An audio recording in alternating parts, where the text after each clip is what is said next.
ব্লাউজের পাড় দিয়ে অনেক রকম ডিজাইন করেছো, তো এই ডিজাইনটা দেখে বলো কেমন লাগলো। আর যদি তোমাদের ভালো লাগে অবশ্যই তোমরা পুরো ভিডিওটা দেখো কিভাবে আমি এই ডিজাইনটা করলাম। তো আমি আগে থেকে এখানে ব্যাক পার্টটা কেটে রেখেছিলাম।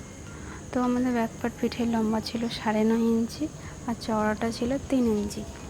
এই 3 ইঞ্চি দাগটা ঠিক নিচের দিকে দেখায়, এই জায়গাতে 3 ইঞ্চি দাগটা নিয়ে পুরো লম্বাভাবে এরকম এর সাথে মিশিয়ে দেবো।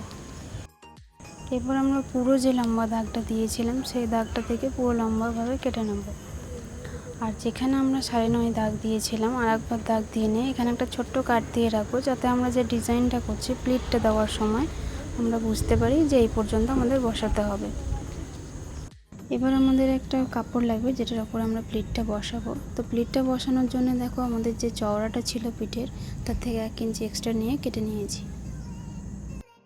প্লিটের জন্য আমি এখানে 9 ইঞ্চি চওড়া আর 21 ইঞ্চি লম্বা কাপড় নিয়ে নিয়েছি। এবার যার উপরে প্লিটটা বসবে সেই কাপড়টাকে প্রথমে এইভাবে একটা সেলাই দিয়ে নিয়ে উল্টে নেব। এবার কাপড়টাকে খুব ধীরে ধীরে সুন্দরভাবে ছোট ছোট কুচি দিয়ে নেব। কুচিগুলোকে খুব সুন্দরভাবে সাবধানে দিতে হবে যাতে এক একটা কুচি সমানভাবে পড়ে। আর অবশ্যই কুচিটা দেওয়ার পর আয়রন করে নিলে খুব ভালোভাবে কুচিগুলো বসে যাবে, দেখতে সুন্দর লাগবে।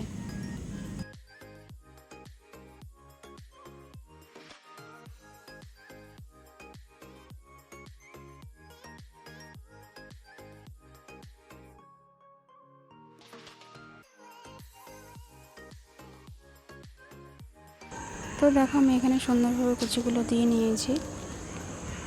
এবার আমার ব্লাউজের যে পাড় ছিল সেই পাড়টাকে আগে 2 ভাঁজে ভাঁজ করে নিয়ে মাঝখান থেকে কেটে নেব পাড়টা। আর পাড়টা কিন্তু কাটার সময় সাবধানে দেখে কাটবে যাতে সব দিকটা সমানভাবে হয়, কেননা পরে বসাতে গেলে তখন ডিজাইনটা দেখতে বাজে লাগবে। তো এবার পাড় আমার কাটা হয়ে গেছে। ব্লাউজের যে ব্যাক পার্ট তার উপরে পাড়টাকে আগে বসিয়ে নেব। তো দেখতেই পাচ্ছ পাড়টাকে আমি একটা সাইড মেশিনে আগে বসিয়ে নিয়েছি, আর যেদিকটা খোলা আছে সেদিকে আমাদের এখন এই কুচি যে ডিজাইনটা দিয়েছিলাম সেই ডিজাইনটা এখন বসাবো। তো বসানোর আগে এদিকে 3.5 ইঞ্চিতে একটা দাগ দিয়ে নিতে হবে। ঠিক একই রকমভাবে উল্টো সাইডেও 3.5 ইঞ্চিতে দাগ দিয়ে নিয়ে লম্বাভাবে দাগ দিয়ে নেব। তো দাগ দিয়ে নেওয়ার পর দেখো এটাকে ঠিক এইভাবে যেভাবে আমি বসাচ্ছি এইভাবে বসিয়ে নিতে হবে।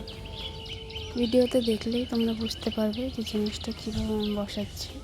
প্রথমে কাপড়টা রেখেছি, তার উপরে যে কুচির ডিজাইনটা ছিল সেটা রেখেছি, তার উপরে অস্ত্রটা রেখেছি, দিয়ে উপর দিয়ে দেখো সেলাই দিয়ে দিয়েছি, তারপর উল্টে দিয়েছি। আর ঠিক একই রকমভাবে অপর সাইডটাও করে নেব।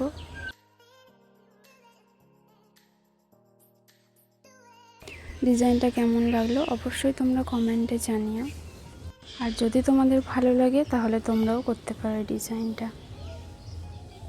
আজকের মতন এই পর্যন্তই, আবার দেখা হবে অন্য কোনো ভিডিওতে।